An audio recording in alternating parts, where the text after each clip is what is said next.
Good morning. आज के इस वीडियो में हम आप 11th क्लास वाले के लिए बहुत ही रोचक और ज़रूरतमंद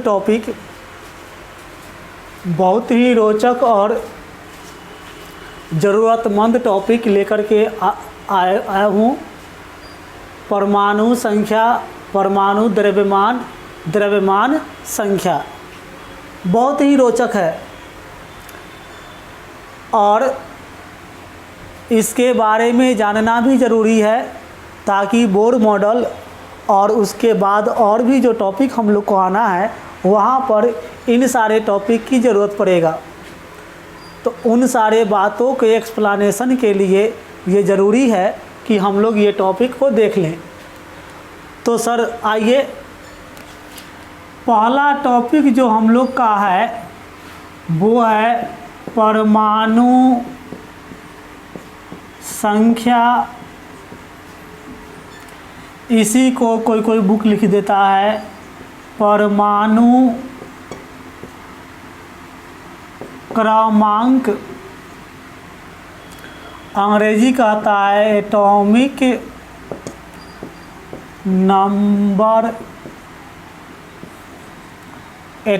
नंबर सूचित किया जाएगा जेड से। तो सर परमाणु संख्या क्या है? तो कहता है कि किसी तत्व के परमाणु के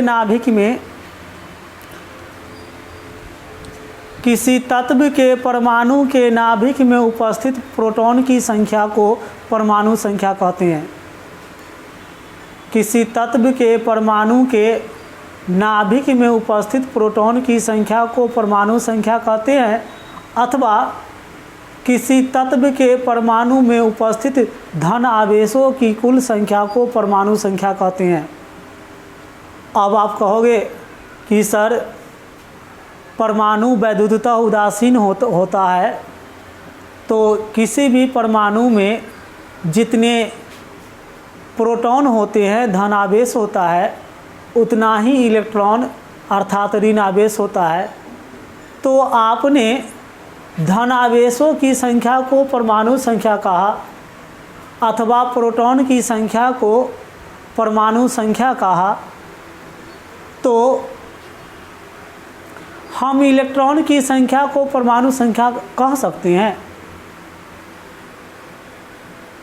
तो सर मेरा जवाब ये होता है कि परमाणु जब तक उदासीन है,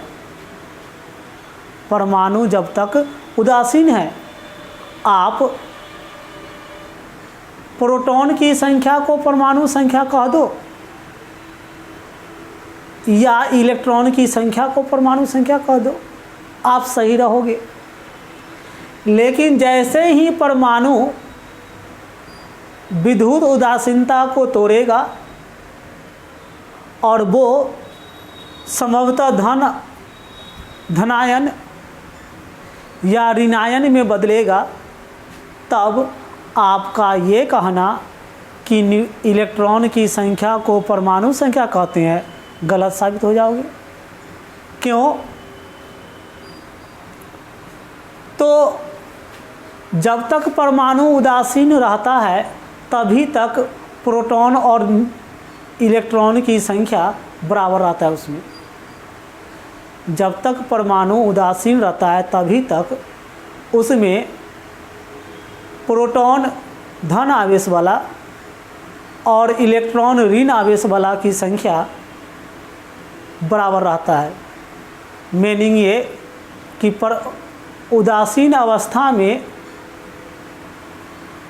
प्रोटॉन मतलब धन आवेशों की संख्या, इलेक्ट्रॉन मतलब ऋण आवेशों की संख्या को परमाणु संख्या कह सकते हैं। लेकिन जैसे ही परमाणु अपनी विद्युत उदासीनता तोड़ करके संभवतः धन आवेश या धनायन या ऋणायन में बदल जाए, तब उसमें प्रोटॉन की संख्या स्थिर रहता है। प्रोटॉन की संख्या स्थिर रहता है, लेकिन न्यूट्रॉन की संख्या प्रोटॉन की संख्या स्थिर रहता है, लेकिन इलेक्ट्रॉन की संख्या में परिवर्तन आते रहता है। किसी तत्व का परमाणु संख्या बदलने वाली राशि नहीं है और आयन अवस्था में किसी तत्व का इलेक्ट्रॉन की संख्या में परिवर्तन हो जाता है। इसलिए प्रोटॉन की संख्या जो हमेशा निश्चित है उसी के संख्या को हम परमाणु संख्या कहते हैं, और इलेक्ट्रॉन की संख्या जो परिवर्तनशील होता है उसकी संख्या को हम परमाणु संख्या नहीं कहते। मीनिंग, हमने आपको कहा है कि परमाणु संख्या क्या है, जेड क्या है, तो धनावेश की कुल संख्या अथवा प्रोटॉन की कुल संख्या को परमाणु संख्या कहते हैं। मीनिंग, यदि हम लिखते हैं कि सोडियम का परमाणु संख्या 11 होता है, तो मीनिंग हम क्या लिखते हैं सर, सोडियम में 11 प्रोटॉन है, 11 इलेक्ट्रॉन है। हम लिखते हैं कि ऑक्सीजन का परमाणु संख्या 8 है। मीनिंग क्या है, तो ऑक्सीजन में 8 इलेक्ट्रॉन है, 8 प्रोटॉन है। लेकिन जैसे ही हम लिख दें सोडियम पॉजिटिव, सोडियम आयन, तो सर ध्यान दीजिए एक इलेक्ट्रॉन इसने छोड़ रखा है, तो इसमें प्रोटॉन 11 ही और इलेक्ट्रॉन 10 हो जाएगा। इसमें हम ऑक्सीजन डाई नेगेटिव कर दें, मीनिंग क्या, इलेक्ट्रॉन 10 और प्रोटॉन 8। देख लीजिए कि उदासीन अवस्था में प्रोटॉन की संख्या इलेक्ट्रॉन की संख्या, प्रोटॉन की संख्या इलेक्ट्रॉन की संख्या बराबर है, तो उदासीन अवस्था में हम कह दें कि प्रोटॉन की संख्या को परमाणु संख्या कहते हैं या इलेक्ट्रॉन की संख्या को परमाणु संख्या कहते हैं तो चलेगा। लेकिन जैसे ही ये अपने आयन में बदल गया तो देख लीजिए इलेक्ट्रॉन की संख्या 10 हो गया, सोडियम में भी और ऑक्सीजन में भी इलेक्ट्रॉन की संख्या 10 हो गया। क्या इलेक्ट्रॉन की संख्या को परमाणु संख्या बोले तो यहाँ सटीक बैठेगा? नहीं सर। हम जो 9 बदलने वाला है, प्रोटॉन 11 प्रोटॉन 8, उसी की संख्या को परमाणु संख्या बोले तो हमेशा सही बैठेगा। अर्थात हम ये कहेंगे कि प्रोटॉन की संख्या को परमाणु संख्या कहते हैं और इसे जेड से सूचित करते हैं। हो गया सर। अब हम लोग का वर्ड है परमाणु द्रव्यमान, एटॉमिक मास या एटॉमिक वेट भी कहिए। क्या है परमाणु द्रव्यमान? क्या होता है? तो सर परमाणु द्रव्यमान के बारे में कहा गया है कि किसी तत्व के परमाणु में उपस्थित, किसी तत्व के परमाणु में उपस्थित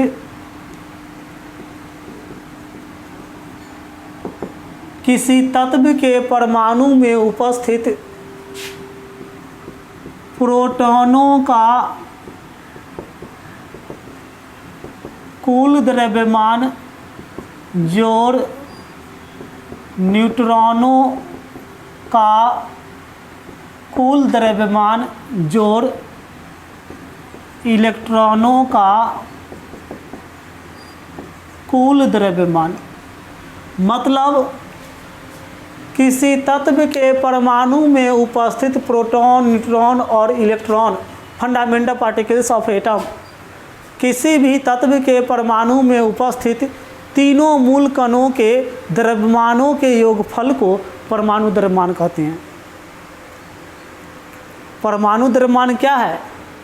तो किसी भी परमाणु में उपस्थित उसके तीनों मूल कण के द्रव्यमानों के योगफल को परमाणु द्रव्यमान कहते हैं। हमें इसी को बढ़ा के लिखेंगे तो क्या लिखेंगे? एक प्रोटॉन का द्रव्यमान गुना प्रोटॉनों की संख्या जोड़ एक न्यूट्रॉन का द्रव्यमान गुना न्यूट्रॉनों की संख्या जोड़ एक इलेक्ट्रॉन का द्रव्यमान गुना इलेक्ट्रॉन की संख्या। हमें पहले से पता है कि एक प्रोटॉन का द्रव्यमान 1.00557, एक न्यूट्रॉन का वेट 1.00886 के करीब, लेकिन एक इलेक्ट्रॉन का वेट 0.00057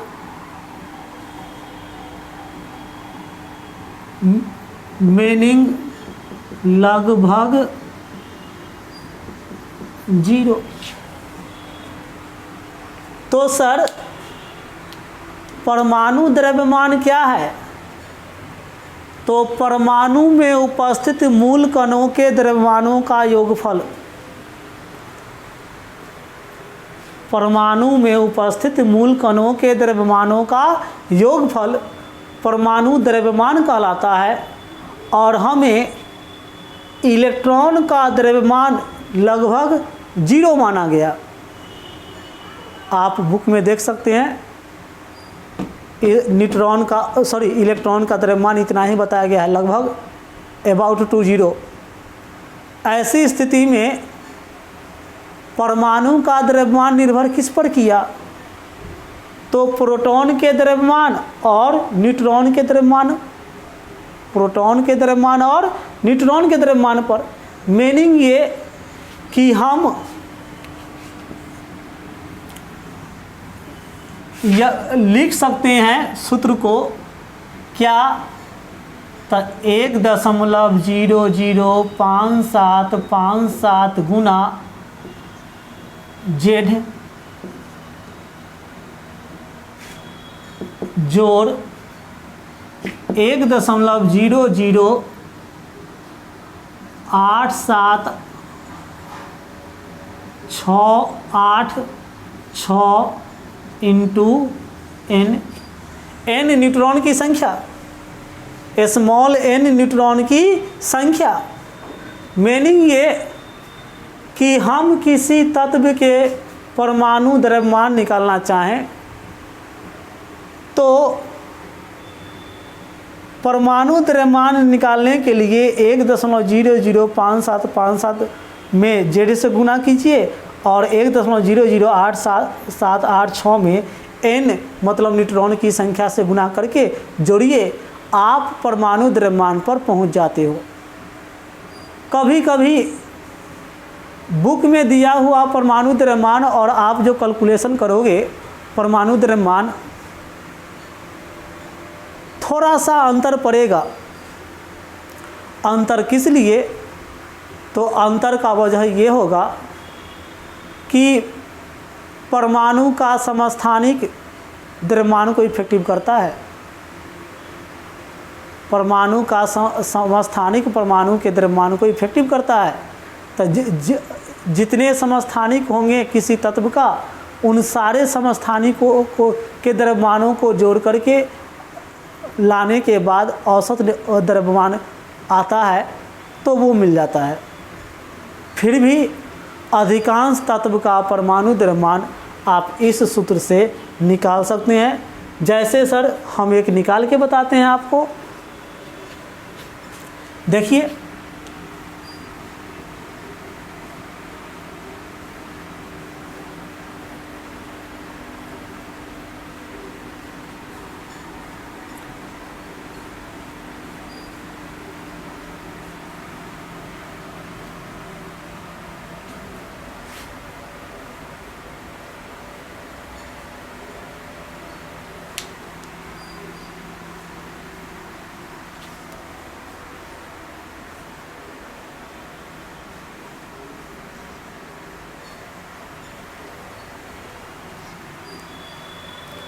जैसे सर हम आपको लिखें सोडियम परमाणु संख्या 23,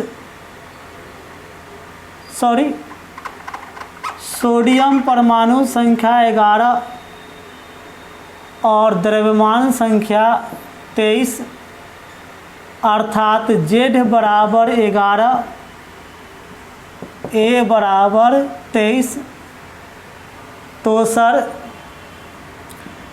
n बराबर a माइनस जेड, आप 9th क्लास से पढ़ते आते हैं ये सूत्र। तो 23 घटा 11 तो 12, मीनिंग हमें मिल गया सोडियम के लिए Z 11 और n का मान 12। परमाणु द्रव्यमान निकालेंगे हम लोग, परमाणु द्रव्यमान। तो क्या सूत्र है, 1.005757 गुना जेड का मान हमारे पास क्या है सर 11 जोड़ ये न्यूट्रॉन का वेट 1.08786 गुना n तो 12। तो सर इन सब से का गुना कीजिएगा और जोड़िएगा तो 23.1 मिनट हम बता देते हैं आपको।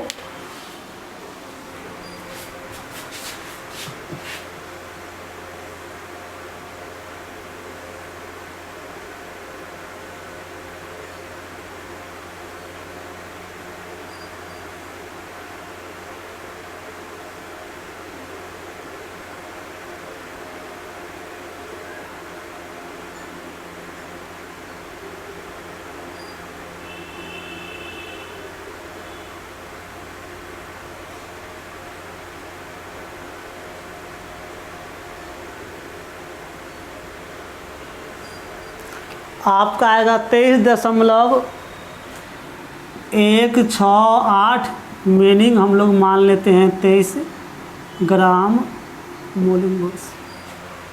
इस तरह आप चाहोगे तो किसी तत्व का परमाणु द्रव्यमान गुना भाग कर सकते हो सर, लेकिन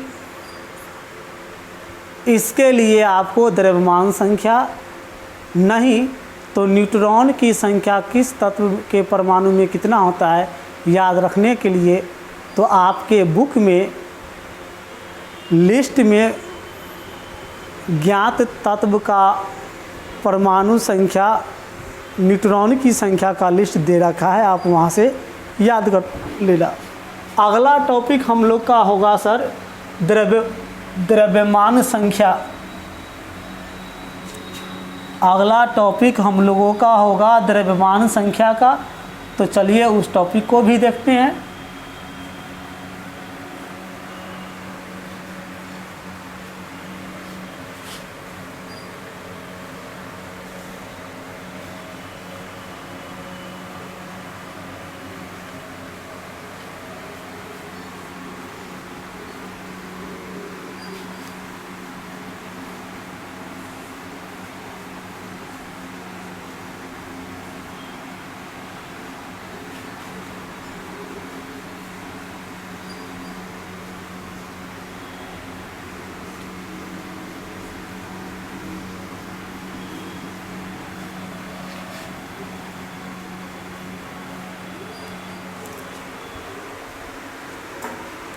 हम लोगों का सर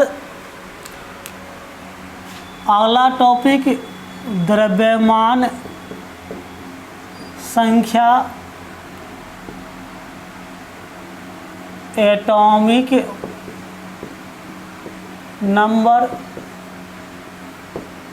द्रव्यमान संख्या एटॉमिक नंबर सूचित जेड से। तो परमाणु संख्या को हम लोग जान गए, परमाणु द्रव्यमान को भी हम लोग जान गए। अब रही बात द्रव्यमान संख्या का, तो सर द्रव्यमान संख्या क्या है? तो इसका डिफिनेशन कहता है कि किसी तत्व के परमाणु में उपस्थित प्रोटॉन की संख्या और न्यूट्रॉन की संख्या के योगफल को, किसी तत्व के परमाणु में उपस्थित प्रोटॉन की संख्या और न्यूट्रॉन की संख्या के योगफल को, किसी तत्व के परमाणु में उपस्थित प्रोटॉन की संख्या और न्यूट्रॉन की संख्या के योगफल को द्रव्यमान संख्या कहते हैं। अर्थात इसे कैपिटल ए से सूचित करते हैं। द्रव्यमान संख्या बराबर परमाणु संख्या जोड़ न्यूट्रॉन की संख्या। परमाणु संख्या के बदले हम लिख सकते हैं प्रोटॉनों की संख्या जोड़ न्यूट्रॉन की संख्या, अथवा कह सकते हैं धनावेशों की संख्या जोड़ न्यूट्रॉन की संख्या। परमाणु संख्या को हम लोग जेड से सूचित करते हैं और न्यूट्रॉन की संख्या को एन से, इसलिए सर ए बराबर हो जाता है Z plus N. Z plus N meaning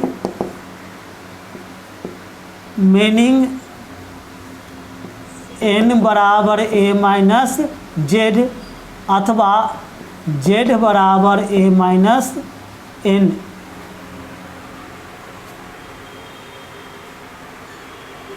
meaning यदि किसी तत्व के संकेत को सर हम लिख दें यूरेनियम 92-238, तो इसमें किस अंक का क्या मीनिंग होगा, क्या सूचना मिलेगा? तो सर देखिए, ये जो संकेत है वो तत्व का संकेत है, मतलब यूरेनियम का।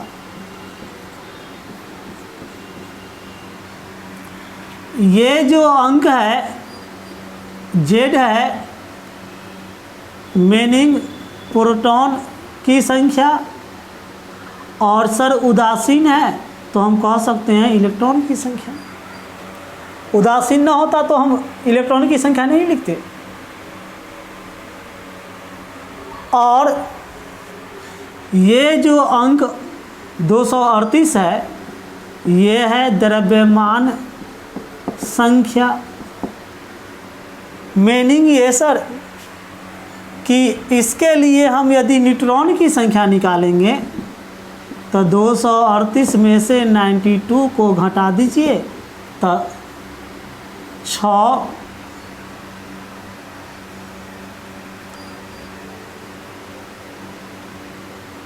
4 1।